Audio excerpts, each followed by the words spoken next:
But in addition to the primary task of preparing our infrastructure and our programs for a new century, we should also be preparing our hearts and our attitudes for a new South.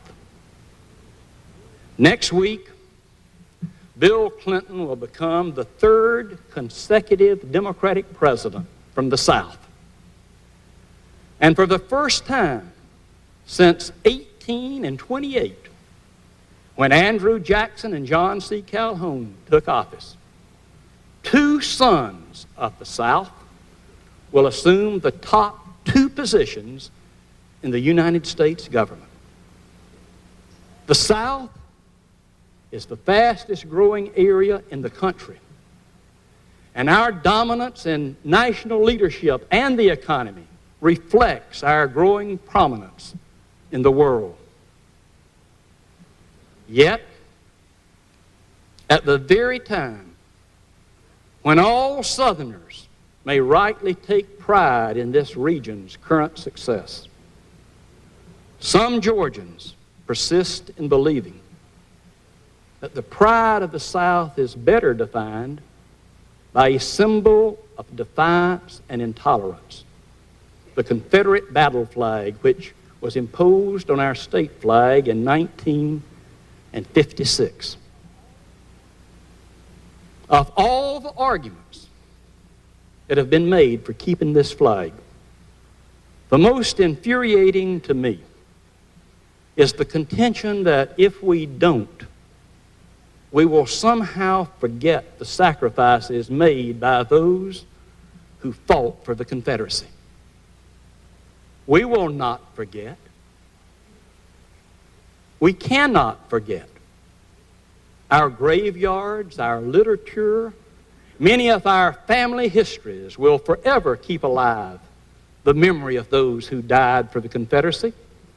And yes, the memory of those whose freedom from slavery depended on the Confederacy's defeat.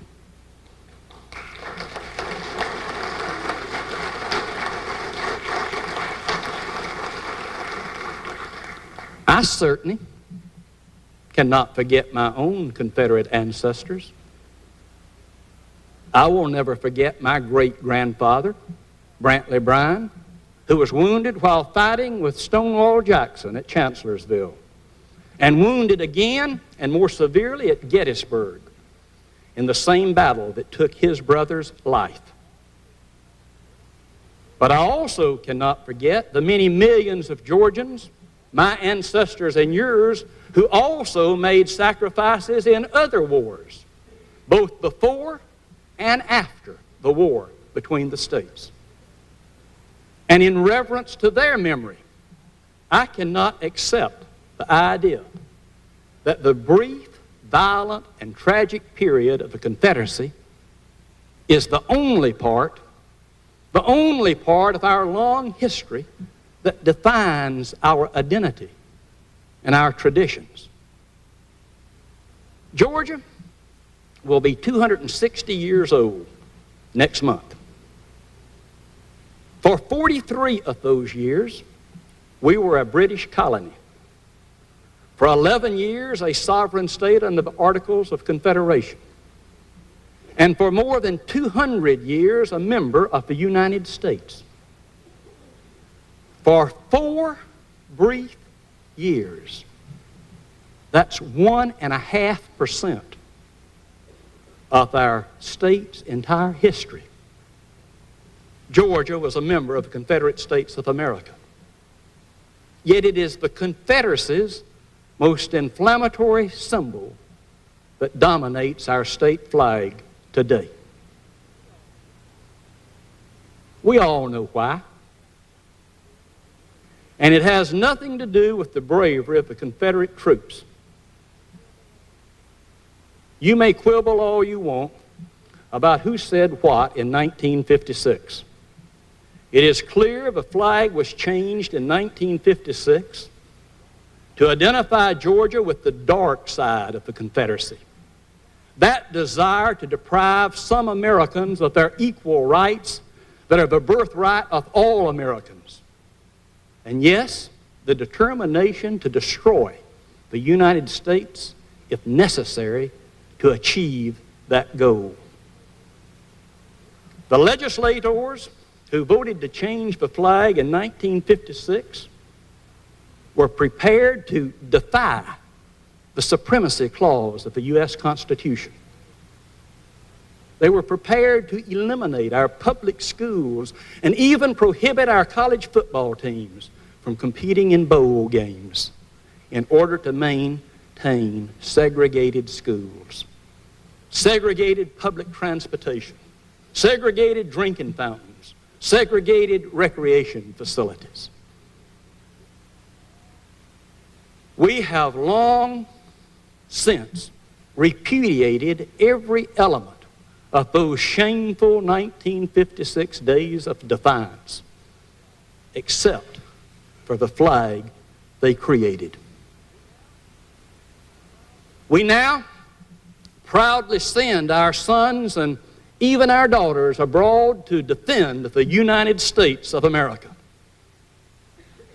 Yet we maintain as a symbol of our state a flag that challenges the very existence of the United States of America, and a flag that exhibits pride in the enslavement of many of our ancestors. There is one and only one argument for maintaining the current flag. The polls say it is popular. I submit to you that this one issue, by its very nature, transcends this particular session and this particular climate of opinion. It goes to our identity as a state, and it goes to our legitimacy as public officials. Very probably, this one vote will be the only vote for which this General Assembly is ever remembered. And the one vote for which each and every one of you will be held accountable, not just by your constituents, but by posterity and history. You will have to live with this decision, this one decision, far beyond the next election year. 10 years from now, 30 years from now, to the end of your public careers, to the end of your very life. If you don't believe me, think about those congressmen who followed the polls of their day and voted against the Civil Rights Act of 1964. Some were ruined, and the rest forever regretted it.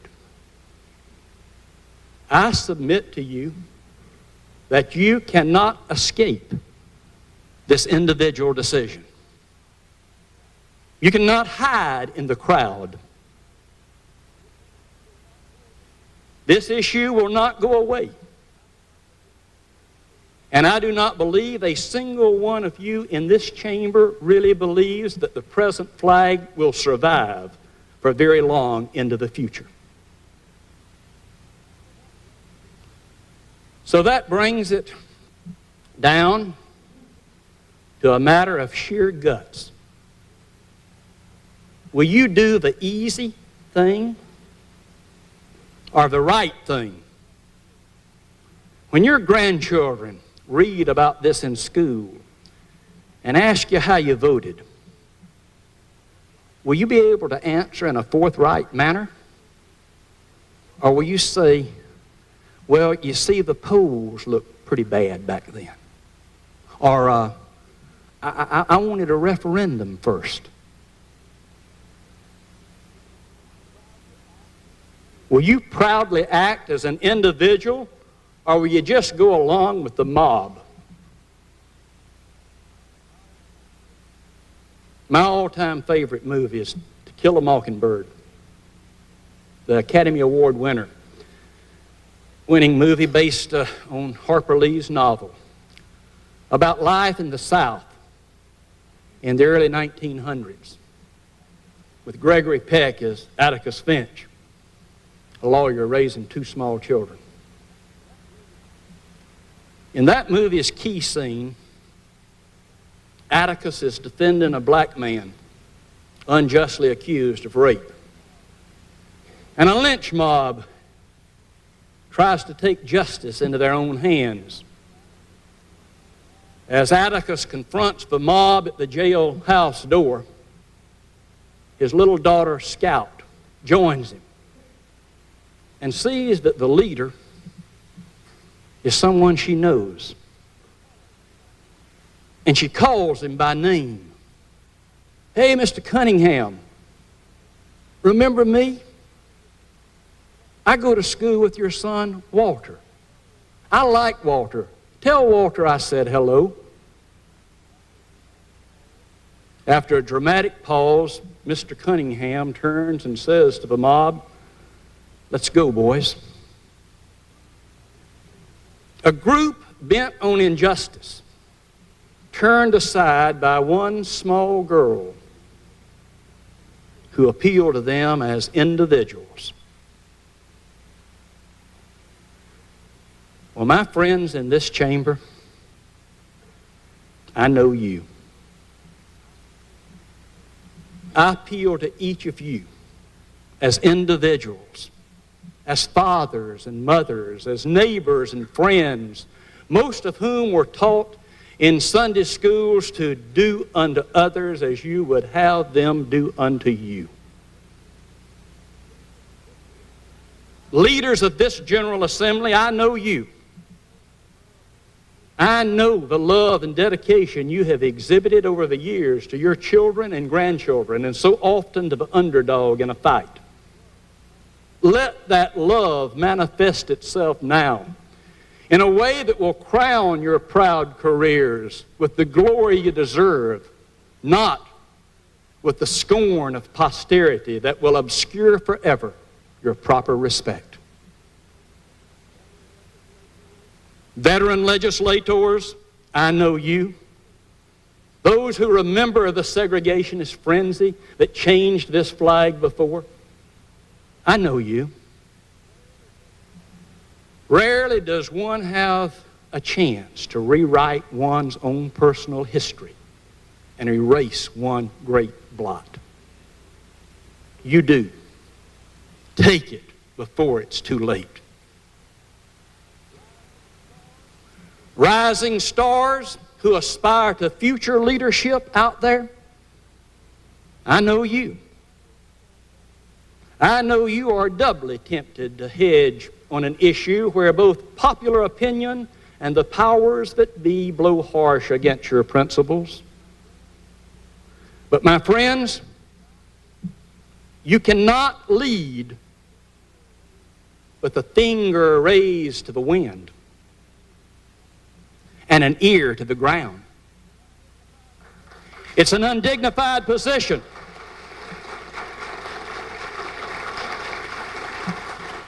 Lead now, or you will find it very difficult to lead in the future.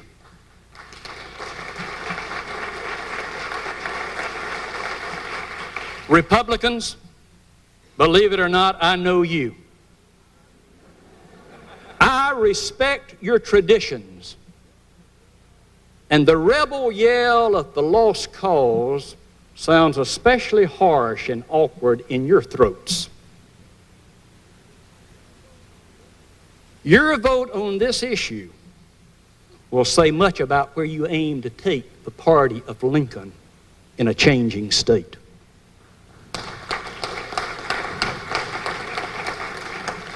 Freshman legislators, I don't know you yet, but I do understand the desire for change that brought you here and the unlimited horizons you face.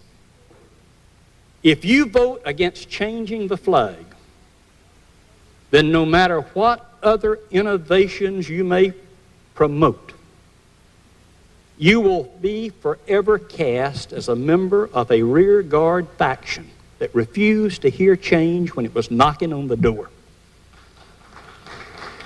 Oh yes, now, you can be reelected, not just in '94, but perhaps again and again and again. But in your quest for change, you will never overcome this one retrograde vote. I know you members of the General Assembly, and I hope you know me well enough to know that I am dead serious about this issue. And to paraphrase Rhett Butler, frankly, my dear friends, I do give a damn.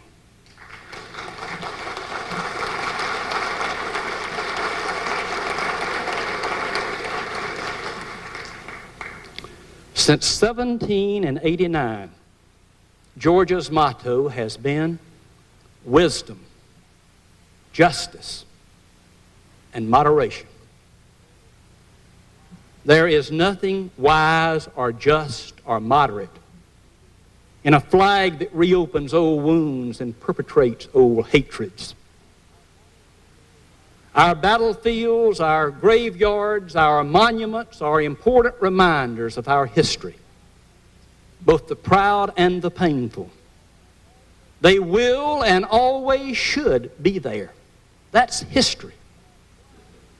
But our flag is a symbol of what we stand for as a state.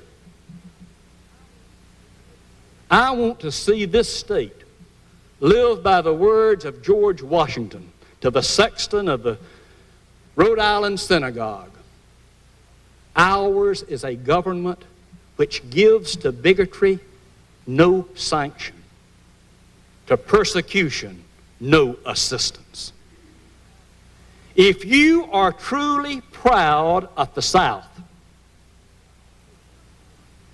if you're truly proud of this state and all of its 260 years, if you look forward and want to play a significant part in what Georgia can become, then help me now to give bigotry no sanction and persecution no assistance. Thank you. God bless you, and God bless this state, and God bless the United States.